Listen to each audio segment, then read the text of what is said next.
하나님 말씀은 열왕기상 8장 31절로 43절 말씀입니다. 계속해서 솔로몬의 기도를 나누어서 하고 있는데 전체적인 솔로몬의 기도의 내용을 보자면 비슷비슷한 내용처럼 보이지만 그것을 좀 분류해서 보자면 대상과 내용과 또 기도의 방향성들을 볼 수 있기 때문에 이렇게 분류해서 봅니다. 오늘 제목은 성전은 만민이 기도하는 집입니다. 다시 말해서 오늘 솔로몬의 기도를 통해서 성전을 통하여 받아야 될 은혜의 대상은 솔로몬 왕뿐만이 아니라 백성들, 또 백성들뿐만 아니라 먼 이방 나라의 이웃들도 모두 성전을 통해서 하나님의 은혜를 다 구할 수 있음을 솔로몬의 기도 속에 담고 있는 것입니다. 성전을 지을 때 거룩한 하나님의 백성만이 성전을 지은 것이 아닙니다. 성전을 지을 때 하나님의 백성이 아닌 이방인들도 그들의 모든 공교한 그의 기능들을 다 더했고 이방인의 재료를 가져다가 성전을 함께 만들었습니다. 그것도 분명 하나님의 선하신 계획이 있습니다. 그렇기 때문에 성전을 만든 것과 더불어 그 성전을 통해서 하나님의 은혜를 누려야 될 대상들이 이방인도 동일하게 자격이 있음을 솔로몬은 오늘 기도를 통해서 이렇게 고백하고 있는 것입니다. 성전을 향한 솔로몬의 기도 속에는 분명 성전에 대한 솔로몬의 생각이 온전히 담겨져 있습니다. 성전에 대한 솔로몬의 이해가 바로 솔로몬의 기도에 그대로 나타날 수밖에 없기 때문입니다.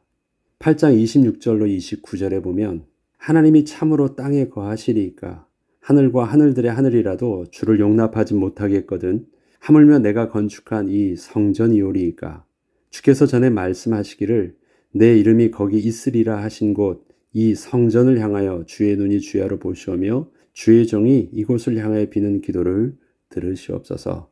어제 말씀드렸듯이 솔로몬은 성전을 다른 이방인들이 그들이 만들어 놓은 신들을 모셔놓은 신전과는 근본적으로 다른 곳임을 명확하게 하였습니다.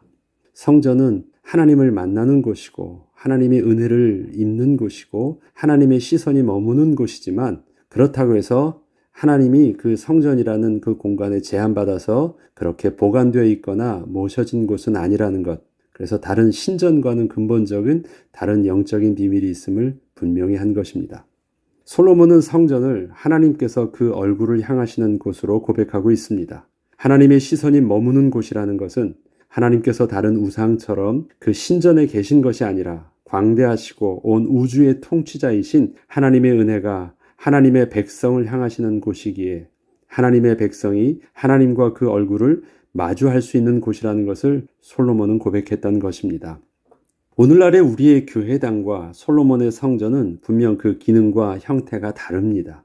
그러나 하나님의 백성이 하나님을 만나는 영적 비밀을 담고 있는 장소라는 것은 같은 것입니다. 하나님께서는 그곳에만 계시다는 것이 아니라 그곳에는 하나님을 대면할 수 있는 또 하나님의 은혜와 축복을 얻고 구할 수 있는 영적 비밀이 있는 곳이라는 것입니다.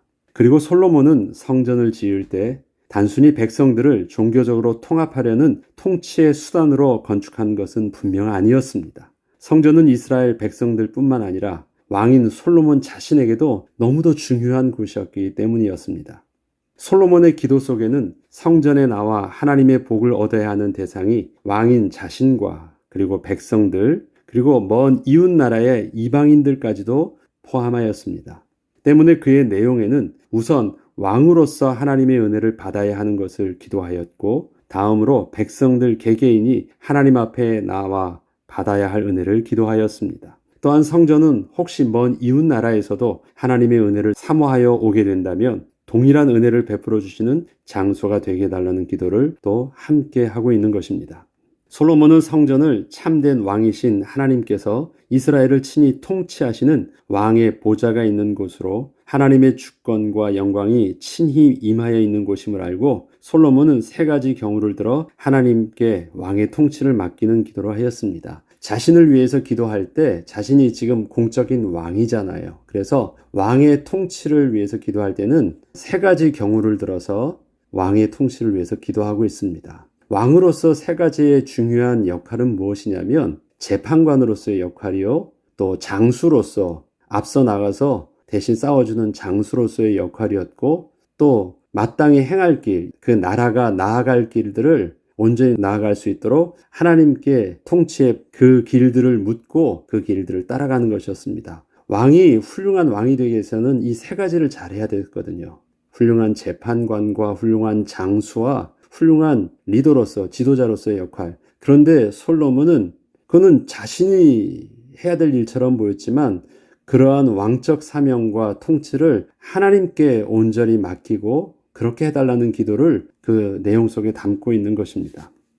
왕으로서 재판의 최종 권위를 행사하는 것, 모든 전쟁에 앞장선 장수가 되는 것, 그리고 원인 모를 국가적 재난 앞에서 하나님의 음성을 듣고 그 해답을 얻는 것 등이 왕의 분명한 핵심 직무였는데, 이 일을 그래서 솔로몬은 하나님께 친히 맡아달라는 기도를 하고 있는 것입니다. 그럼 첫 번째, 성전은 참된 왕이신 하나님의 통치가 이루어지는 곳임을 이렇게 기도하고 있습니다. 만일 어떤 사람이 그 이웃에게 범죄함으로 맹세시킴을 받고 그가 와서 이 성전에 있는 주의 제단 앞에서 맹세하거든 주는 하늘에서 들으시고 행하시되 주의 종들을 심판하사 악한 자의 죄를 정하여 그 행위대로 그 머리에 돌리시고 의로운 자를 의롭다 하사 그의 의로운 바대로 갚으시옵소서. 만일 어떤 사람이 범죄함에 대하여 어느 누구도 증명할 수 없을 때 우리가 왕 앞에 나아가 왕의 판결을 받아보자고 한다면 왕은 어떻게 정확한 판단을 내릴 수 있을까요? 그러니까 지금 이 상황이 무엇이냐면 명확하게 시비를 가릴 수가 없어요. 누군가 잘못을 했는데 그 잘못을 목격한 사람이 없는 거예요. 그래서 내가 옳다, 나 잘못하지 않았다. 아니야, 너 잘못했잖아. 너가 우리 집 거 예를 들어서 도둑질 했잖아. 그런데 난 그런 적 없어. 너 그러면 하나님 앞에서 맹세할 수 있어? 너 왕 앞에 나가서도 그렇게 말할 수 있어? 그래, 나는 할 수 있어. 어디 그럼 하나님께 나아가 보자. 이런 것처럼 모든 백성들은 왕 앞에 나와서 이제 최종 권위자의 판정을 받기를 원했거든요. 근데 그 일들을 하나님 앞에 나아가서 백성들이 나온다고 할 거예요. 왕은 직접 사람이지만 하나님은 눈에 안 보이시잖아요.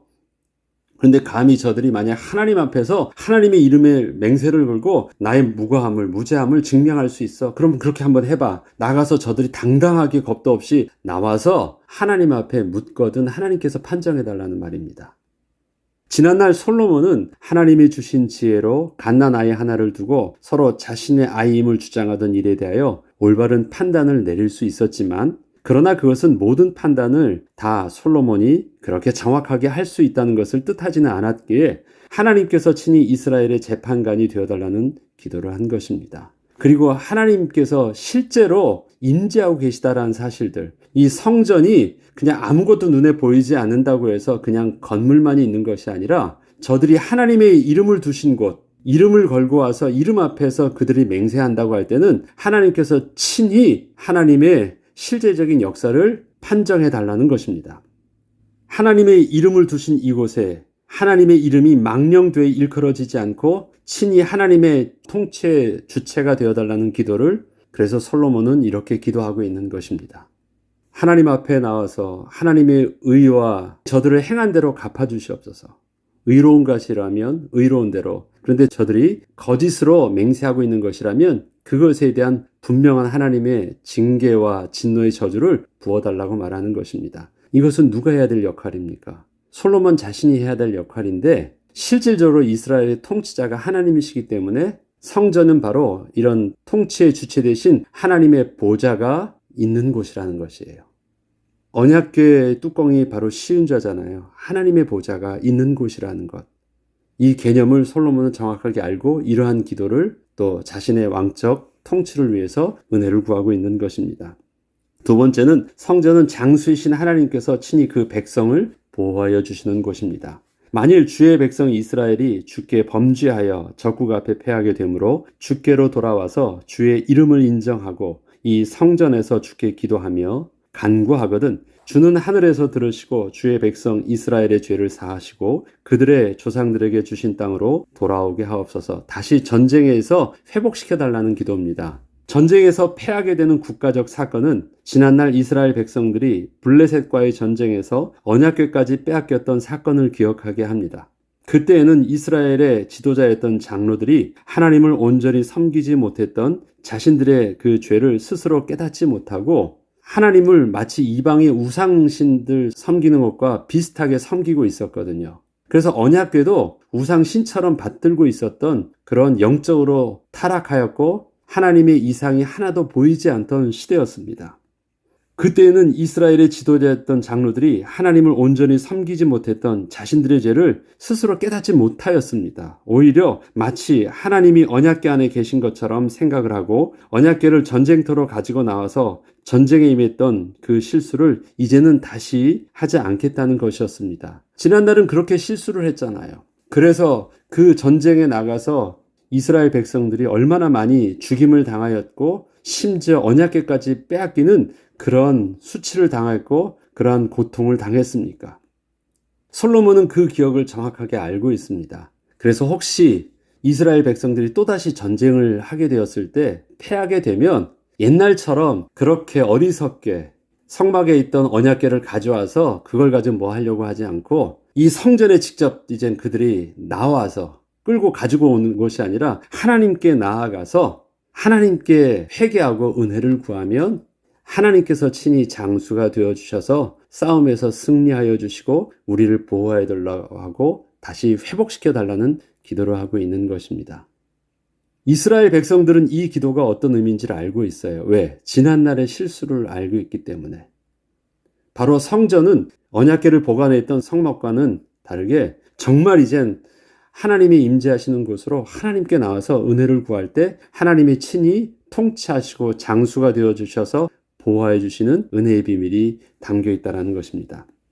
이제는 하나님이 자신들이 있는 곳으로 가지고 오는 것이 아니라 하나님의 시선이 머무는 그곳으로 모든 지도자들과 백성들이 직접 가서 자신들이 지은 죄를 자복하고 회개할 때 하나님께서는 친히 이스라엘의 장수가 되어주사 모든 전쟁의 위기에서 친히 구원해 달라는 기도였습니다. 다음으로 세 번째, 성전은 왕으로서 통치에 대한 하나님의 해답을 얻는 곳이 되게 달라고 기도하고 있습니다. 31절로 36절을 보면 만일 그들이 주께 범죄함으로 말미암아 하늘이 닫히고 비가 없어서 주께 벌을 받을 때 이곳을 향하여 기도하며 주의 이름을 찬양하고 그들이 죄에서 떠나거든 주는 하늘에서 들으사 주의 종들과 주의 백성 이스라엘의 죄를 사하시고 그들이 마땅히 행할 선한 길을 가르쳐 주시오며 주의 백성에게 기업으로 주신 주의 땅에 비를 내리시옵소서. 지금 이 가뭄과 흉년에 대한 내용들이 뒤에 한 번 더 나옵니다. 그런데 뒤에 나오는 그 가뭄과 흉년은 이스라엘 백성들 개개인의 문제를 속에서 그 문제를 다루고 있는데 지금 이렇게 다루고 있는 흉년은 이스라엘 전체에 대한 문제 속에서의 흉년을 다루고 있는 국가적 문제 속에서 흉년을 다루고 있는 것입니다. 그래서 그 말하고자 하는 또 그 속성이 좀 다릅니다. 지금 솔로몬이 기도하고 있는 원인을 알 수 없는 국가적 흉년이 계속되어지고 있는 상황은 지난날 다윗 시대에 있었던 3년이 넘는 동안의 기근을 기억하게 합니다. 이때 다윗은 그 원인을 알 수 없어 하나님께 기도했을 때 하나님께서는 지난날 사울왕이 자신의 열심으로 인하여 기브온과의 맹세 언약을 깨뜨리고 그 사람들을 참혹하게 죽였던 일에 대한 것임을 가르쳐 주셨고 이에 다윗은 기브온 사람들의 원한을 풀어주고 하나님의 뜻에 따라 해결함으로 이스라엘의 모든 흉년이 멈추게 되었던 것처럼 혹시 왕과 백성이 또다시 이렇게 원인을 알 수 없던 국가적 문제를 가지고 하나님께 나오게 된다면 그 기도에 하나님께서는 마땅히 행할 길을 가르쳐 달라는 것이었습니다. 지금 흉년의 문제가 또 생기면 해결해 달라는 흉년의 기도가 아닙니다. 이스라엘 백성들이 흉년이라는 국가적 재난을 했는데 아무리 봐도 이 원인을 알 수 없는 거예요. 뭐 원인을 알아야지 하나님 앞에서 새롭게 회개하고 뭘 어떻게 해야 될지 알잖아요.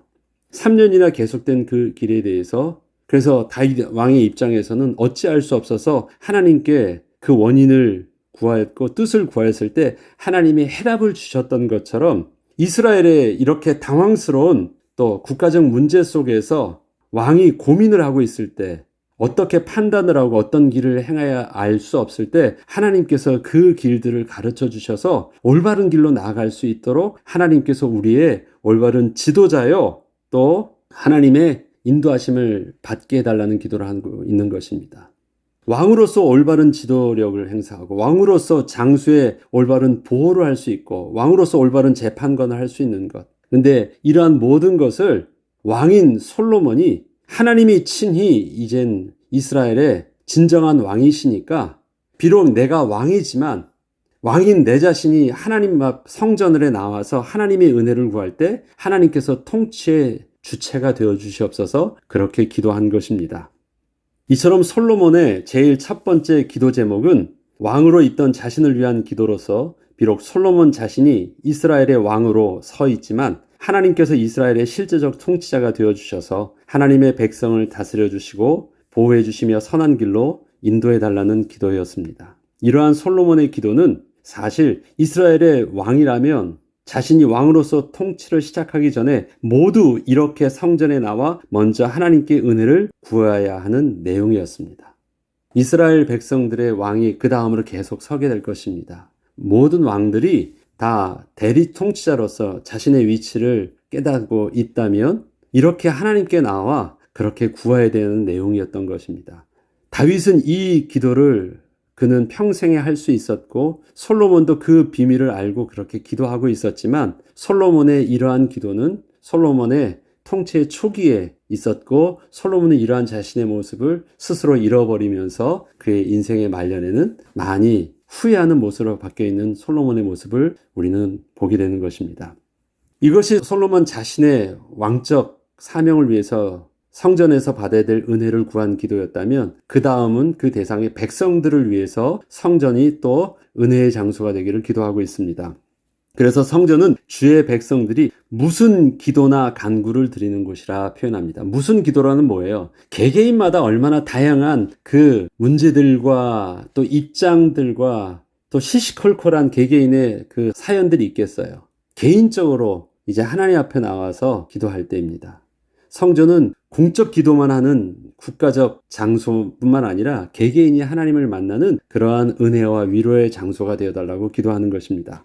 37절로 40절에 보면 만일 이 땅에 기근이나 전염병이 있거나 곡식이 시들거나 깐부기가 나거나 메뚜기나 황충이 나거나 적국이 와서 성읍을 에워싸거나 무슨 재앙이나 무슨 질병이 있든지 막론하고 한 사람이나 혹 주의 온 백성 이스라엘이 다 각각 자기의 마음의 재앙을 깨닫고 이 성전을 향하여 손을 펴고 무슨 기도나 무슨 간구를 하거든.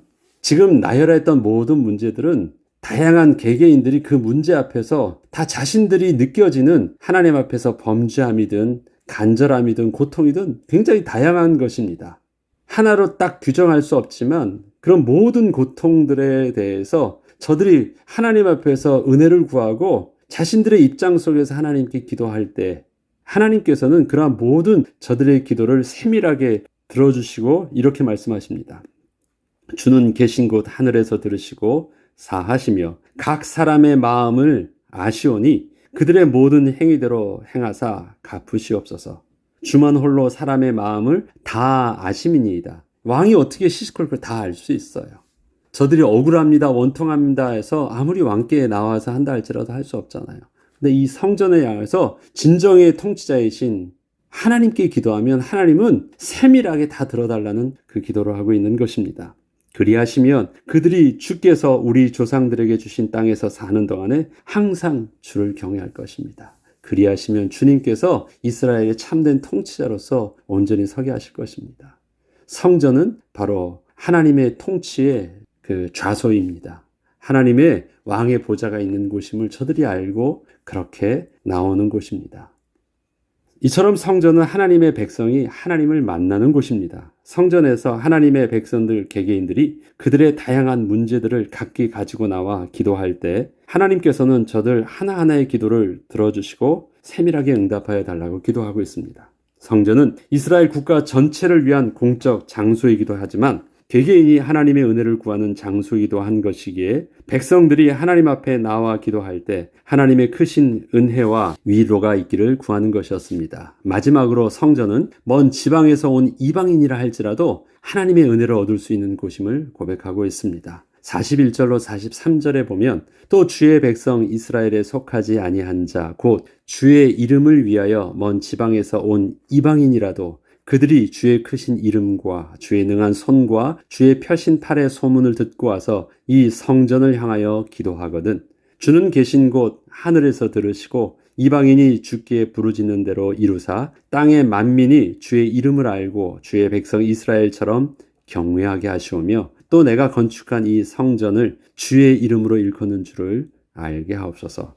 이처럼 이방인을 향한 하나님의 구원의 은혜는 이미 처음부터 하나님의 선하신 계획에 담아 놓으셨습니다. 때문에 신분과 배경에 상관없이 어느 누구라 할지라도 하나님이 창조주 하나님이신 줄 알고 그 하나님을 향하여 그 은혜를 구하면 하나님의 구원은 차별 없이 동일하게 이루어질 것입니다. 이방인을 향한 하나님의 구원의 계획은 모세 오경에서부터 구약의 모든 부분에 모든 예언 속에 다 담겨져 있습니다. 이스라엘 백성들은 스스로 이 하나님의 구원의 계획을 스스로 잊고 자신들만이 선민인 줄 알고 그렇게 스스로만을 위해서 모든 빗장을 닫고 있다가 하나님께서 강권적으로 그 문을 여시고 이방인을 향한 구원의 문을 그렇게 여셨던 것입니다. 성전을 향하여라는 말은 성전의 참된 주인이신 예수 그리스도를 향하는 것을 의미합니다. 만일 누구든지 하나님을 만나기를 원하여서 하나님의 약속의 말씀처럼 하나님이 보내신 예수 그리스도를 믿음으로 영접하면 예수 그리스도를 통하여 하나님을 만날 수 있을 것입니다. 성전을 통하여 하나님을 만날 수 있습니다. 성전에 하나님이 계시다라는 개념과 좀 다르잖아요. 성전을 통하여. 성전 자체는 예수 그리스도의 온전한 모형으로서 우리는 예수 그리스도를 통하여 우리는 하나님을 바라볼 수 있습니다. 예수 그리스도를 통하여 하나님을 만날 수 있습니다. 예수 그리스도를 붙잡고 기도할 때 하나님의 기도의 응답을 우리는 온전히 누릴 수 있습니다. 그 영적인 비밀들을 솔로몬은 정확하게 성전을 향한 기도 속에 담고 있는 것이고 우리들 또한 그렇게 온전히 붙잡을 수 있는 것입니다. 성전의 참된 모형 되신 예수 그리스도의 비밀이 오늘도 저와 여러분에게 그 은혜로 누려지는 축복의 날 되길 주 이름으로 축복합니다. 기도하겠습니다. 하나님 아버지, 이스라엘의 왕이라 할지라도 하나님의 은혜를 구하고 참된 왕의 통치를 하나님께 맡기는 영적 비밀을 솔로몬은 이미 처음부터 알고 그렇게 기도하였습니다. 하나님 우리에게도 주신 왕적 사명, 우리도 약속하신 예수 그리스도의 온전한 이름을 붙잡고 하나님께 나아가 하나님께 은혜를 구할 때 하나님께서 온전히 감당할 수 있도록 하나님께서 친히 우리의 왕이 되어주셔서 인도하여 주시옵소서. 우리에게 우리 개개인의 문제라 할지라도 이제 하나님께 예수 이름을 붙잡고 기도할 때 세밀하게 들어주시고 응답하여 주시고 또 위로하여 주시옵소서. 이 비밀들을 그 은혜를 사모하는 예비된 거룩한 주의 백성들 모두에게 증거하는 복음 전도자의 모습으로 또 우리가 온전히 설 수 있도록 인도하여 주옵소서. 감사드리며 우리 주 예수 그리스도 이름으로 기도합니다. 아멘.